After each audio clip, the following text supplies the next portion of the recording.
पार्थ पवार सध्या वादाच्या भोवऱ्यात सापडलेत। त्याच संदर्भातल्या टॉप 9 बातम्या बघूयात। पार्थ पवारांकडून 1800 कोटींच्या जागेची 300 कोटींमध्ये खरेदी, स्टॅम्प ड्युटी म्हणून केवळ 500 रुपये भरले। अंबादास दानवेंचा पार्थ पवारांवर आरोप, तर कोणता नियम पाळला पार्थ पवारांनी सांगावं, अंबादास दानवेंचं आव्हान। ही जमीन पार्थ पवारला कशी देऊ शकतात, पार्थ पवारच्या कंपनीला कसं देऊ शकतात, यांचं बेसिक ऑब्जेक्शन आहे। सरकारला हे ऐकावं लागेल। मग कलेक्टर कसं म्हणतात की ही जमीन आमच्या ताब्यात आहे, मग तुम्ही 1800 कोटीची जमीनचं 300 कोटी व्हॅल्युएशन कुठून काढलं, मग तुम्ही मुद्रांक शुल्क का नाही भरलं, हे पार्थ पवारांनी सांगावं। या सगळ्या विषयाचा खुलासा पार्थ पवारांनी करावा। जमीन व्यवहार प्रकरणाशी माझा दुरान्वय संबंध नाही, माझ्या नावाचा वापर करून चुकीचं काम होत असल्यास पाठिंबा नाही। मुख्यमंत्र्यांनी चौकशी करावी, त्यांना अधिकार। पार्थ पवारांवरील आरोपांनंतर आता अजित पवारांचं स्पष्टीकरण की जर माझ्या नावाचा वापर करून कुणी चुकीचं करत असेल तर त्याला कुठलाही माझा पाठिंबा नसेल।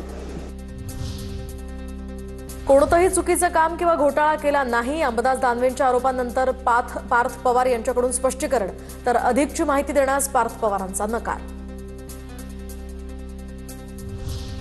पुण्यातील जमीन खरेदी प्रकरणामध्ये सर्व माहिती मागवली, त्या संदर्भात योग्य चौकशी होईल। कुठेही अनियमितता आढळल्यास कारवाई होणार। मुख्यमंत्री फडणवीसांकडूनही स्पष्ट।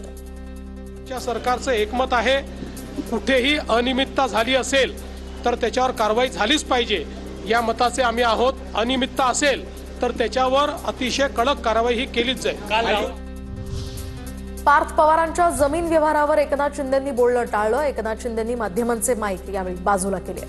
पार्थ पवारांवरती जमीन घोटाळ्याचे आरोप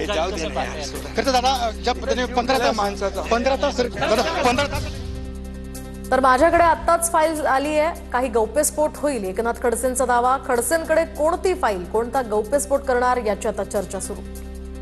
या प्रकरणाची जी फाईल आहे ती फाईल माझ्याकडे मी महसूल मंत्री असताना आली होती, त्यामधनं काहीतरी नवीन गौप्यस्फोट होईल। अजून निलंबन आदेश प्राप्त झालेला नाही, तहसीलदार सूर्यकांत येवलेंचं स्पष्टीकरण, तर माझा पार्थ पवार यांच्या जमिनीशी काहीही संबंध नसल्याचंही वक्तव्य।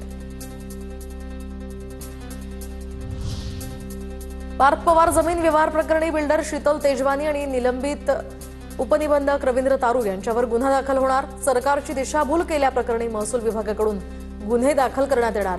मुद्रांक शुल्कामध्ये चुकीच्या पद्धतीने सूट दिल्याचा त्यांच्यावर आरोप।